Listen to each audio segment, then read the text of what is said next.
Merry Christmas, everybody. It's Lady Phaedra again with another holiday classic and one of my personal favorites, The Year Without a Santa Claus by Phyllis McGinley. Have you been told? Did you ever hear of that curious, furious, fidgety year when Santa Claus unhitched his sleigh and vowed he was taking a holiday? How did it happen? This way. It was long ago, before you were living. Not yet Christmas, but past Thanksgiving, though I can't remember the very date. Santa got up that morning late, pulled on one boot, then its twin, ruffled the whiskers on his chin, and sat back down on the side of the bed. "Great North Star, but I'm tired," he said. "Painting wagons red and bright, sharpening ice skates half the night, wrapping presents in ribbons and gauze, has worn me weary," said Santa Claus.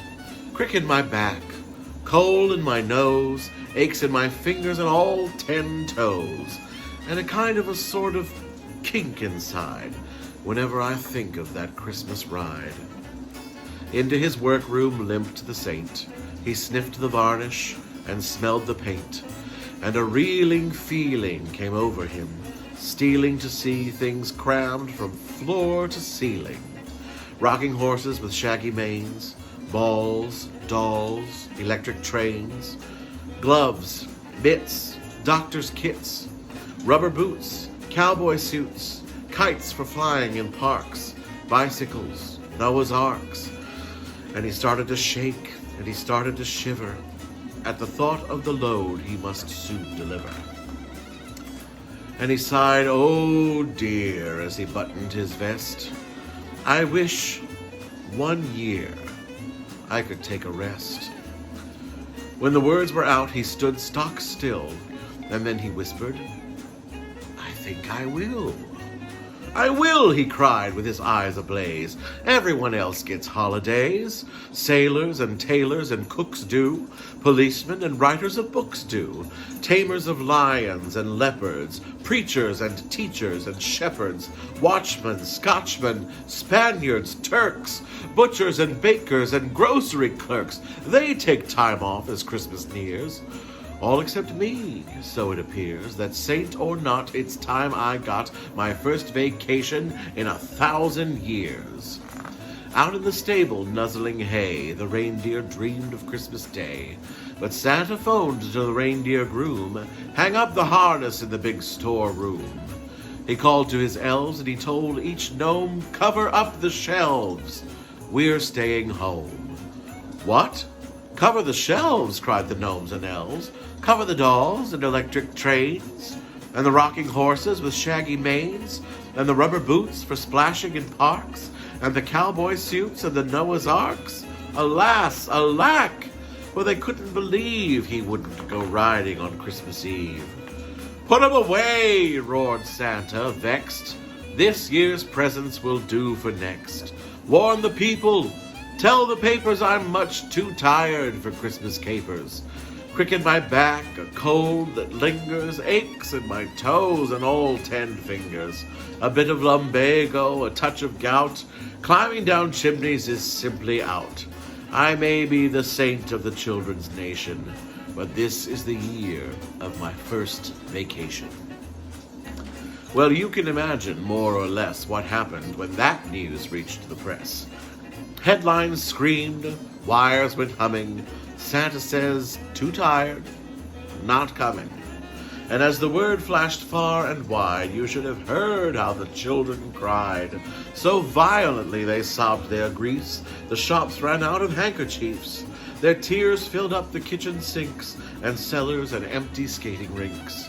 They wept in school, at play they wept. They dampened their pillows while they slept. Before those darlings' eyes got drier, all the rivers rose 3 feet higher. And I don't know what would have happened quite, except for Ignatius Thistlewhite. Ignatius Thistlewhite was a boy in Texas, or was it Illinois, 6 years old but brave for his years. He sobbed no sobs. He wept no tears, but stood up tall in his class to say, "Santa deserves a holiday." No, no, no, came the children's plaint. What is Christmas without our saint? Shucks now, fellows, gosh, good gracious, Christmas is Christmas, cried Ignatius. And everyone tells me whom I've met it's a day to give as well as to get. Since all these years in the children's cause, Santa's been giving without one pause. Let's pull together in the Christmas weather and give this year to Santa Claus. Hooray, his classmates said. He's right. 3 cheers for Ignatius Thistlewhite. Fast as a hurricane, children hurled that happy message around the world, over each continent, isle, and isthmus. Let's give Santa a Merry Christmas. With snow, the earth was already whitening, but they rolled up their sleeves and they worked like lightning. They opened their piggy banks, racked their brains. They chartered buses and special trains and ships and sledges and hydroplanes to reach the pole by the 24th. Was all their goal. East, south, west, north came gifts and gifts and gifts to spare from clever children everywhere. Slippers with zippers to zip on, soap for his bath or to slip on, geraniums pink in a pot, 1 guppy, a puppy named Spot, balsam pillows, strawberry jam, dressing gowns with his monogram, 10 harmonicas for him to play on, hand-painted pictures done in crayon, mufflers, pipes, an easy chair, and lots of winter underwear. In New York State, a boy called Pudge cooked him a plate of homemade fudge. And little girl guides of Britain each made him a scarlet mitten, while a boy in Siam sent a Siamese kitten. They sent him lemon drops by the carton, ashtrays molded in kindergarten, jackknives, pen wipers, cakes and crullers, and magic pencils that wrote 3 colors. Tots who hadn't a penny to spend wrote him letters signed a friend. And they had more fun that strange December, they said, than any they could remember. Up at the pole in the fragrant hay, the idle reindeer dreamed at play. Comet nickered for oats and corn, Dancer brandished his velvet horn, while sadly, sorrowly lounged at home each idle elf and gnome. Santa sat poking the fire and blinking, but nobody knew what he was thinking. Then suddenly from the sky there came the sound of planes. He heard the hoot and the cry of ships and special trains. Noel tootled the sledges, honk the buses cried, and out of his study window Santa put his head. He looked to the left, he stared to the right. He didn't trust his own eyesight. So many, so merry, so more and more packages were rolling to his front door. Smack at his door sill they thundered, 1,000,000, 1,000, 100. Flat ones and fat ones, lean ones, crimson and silver and green ones, broad ones, odd ones, plain romantic ones, little and big and great gigantic ones, parcels from London, Rome, Atlanta, and each one addressed alike to Santa. Atop them all a banner glinted, where Ignatius Thistlewhite had printed these words: "Good luck and holiday mirth from all the children upon the earth." With toots and hoots and honks light-hearted, the buses turned and the trains departed, leaving the saints surrounded by parcels piled to the polar sky. Santa was silent for a minute. His eye looked bright, but a tear stood in it. Then he blew his nose like a trumpet blast. "God bless my soul," he said at last. "By the big Borealis, by my maps and charts, I didn't know children had such kind hearts. How can a man feel gladder or prouder?" He turned to his staff and his voice got louder. "Gnomes, elves, every mother's son, don't stand staring. There's work to be done. Bring in the barrels, fetch in the boxes, carry in those packages and don't break one." Where to put them? There wasn't space in parlor or study or any place.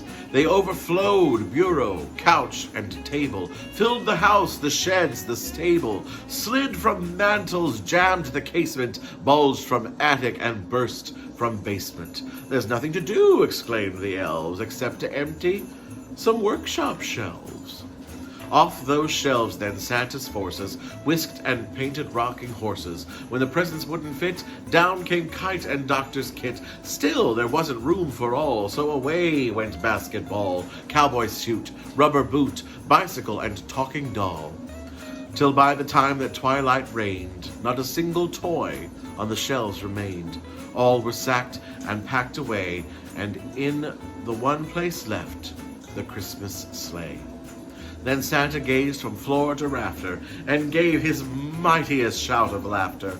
Laughed loud ho-hos, and vast ha-has. What a joke he chortled on Santa Claus. You might as well phone the reindeer groom to take down the harness in the big storeroom. Get me my gloves, the robe from my lap, and my coat and my warmest stocking cap. There sits the sleigh with the toys inside. So what can I do tonight but ride? What about your gout? The gnomes cried out. What about your aches and the crick in your spine? Pooh, laughed Santa. My back feels fine. Never felt younger. Never felt stronger. Haven't got a symptom any longer. And before the midnight bells go chiming, I'd like to do some chimney climbing. So harness the reindeer, let 'em rip. It's time to begin my favorite trip. With flurry and scurry and chatter and hurry, they brought him his cap and his lap-robe furry. They roused up Cupid, they rubbed down Vixen, they polished the bells on Donner and Blitzen.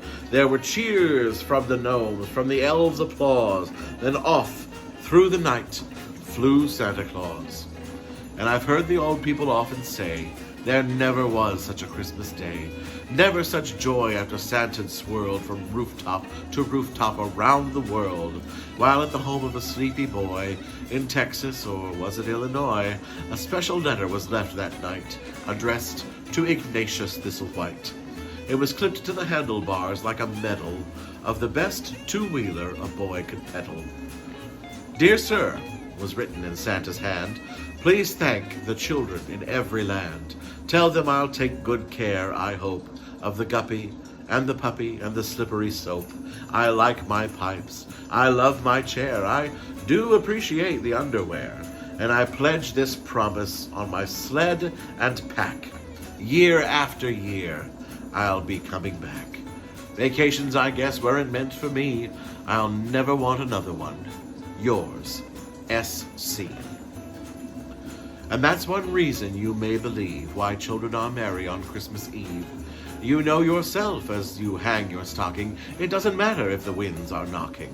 Though the storm falls heavy, though the great gale roars, though nobody else would budge outdoors, snug in your bed while the tempest drums, you can count your blessings on fingers and thumbs. For yearly, newly, faithfully, truly, somehow, Santa Claus always comes.